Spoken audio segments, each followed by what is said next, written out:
variety of government and commercial activities and missions, and working toward long-term human exploration missions on our journey to Mars. For the first time since the end of the Apollo program, which took us to the moon, NASA is taking steps to send astronauts into deep space with the new Orion exploration vehicle. We have the first spacecraft in history able to transport crews to destinations further than we've ever gone before, including Mars. As capable as Apollo was, the longest round-trip mission to the moon was only 12 days. Orion could sustain a crew of 4 up to 21 days, and when coupled with a habitability module, will allow us to undertake human missions to Mars, which will require close to a 2-year round trip. The vehicle that will carry Orion is the Space Launch System, or SLS. SLS will be the most powerful rocket in history, but more importantly, it's designed to be flexible and evolvable in order to meet a wide variety of crew and cargo mission requirements. As I said, you're in for a very special experience today. Enjoy yourself as you get a unique look at NASA and Kennedy Space Center's past historic achievements, an exciting peek at our current innovative activities, and an eye-opening view of our amazing future. Again, welcome to the John F. Kennedy Space Center.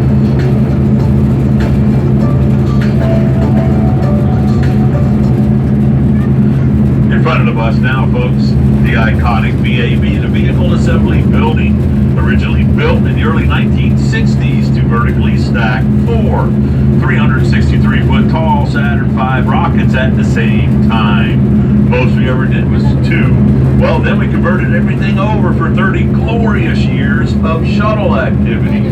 All 135 shuttles were assembled right there in that VAB. Well, now we're converting things over again, this time with 70 different lifting devices, and NASA has begun to vertically stack and assemble their brand new rocket, the SLS, right there in High Bay 3, folks.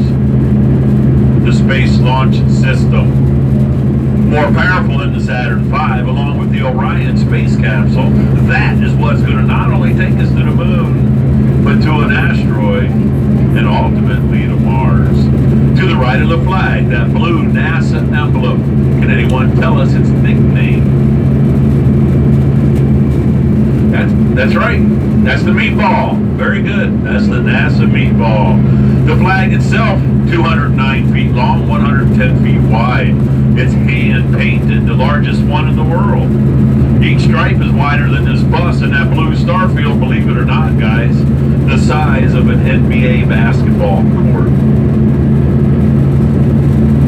Now we're headed right at the VAB. So since we're not allowed inside that building, we'll watch a video that's going to take us inside of that very large building.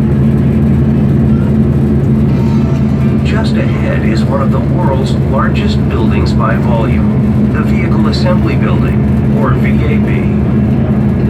It was built for the Apollo program in the 1960s and stands 525 feet, or 160 meters high. The American flag you see on the front is 21 stories tall. The VAB is where everything comes together before a launch. The Apollo and Space Shuttle vehicles were assembled for flight in the VAB. This cavernous facility contains 4 huge bays where the spacecraft were assembled using massive overhead bridge cranes for highly complex maneuvers. Today, the VAB is being updated to assemble our next human-rated launch vehicle, the Space Launch System, or SLS. The SLS is the most powerful rocket in history and has an evolvable design that ranges from 321 to 384 feet tall, depending on mission requirements. This rocket will someday help NASA to reach its goal of human exploration of Mars. In front of the bus now, these tan buildings with the blue stripe around the top, orbiter processing facilities, the very big garages NASA built to process the shuttle. Well, the shuttle's retired, so NASA's leasing all 3 of these buildings to a private contractor, Boeing. In OPF-1, it's home of the X-37B. Well, what is an X-37B, folks? That's a secret Air Force rocket. It's such a big secret. Look at that. They put the name of it right on the front door there. You see that in the white lettering? Home of X-37B. To the right of that door, you see a mural of a space capsule. That's Boeing's brand new CST-100 Starliner capsule. They're going to put that on top of an Atlas V rocket, launch it off of Launch Pad 41 on the Cape Canaveral Air Force side.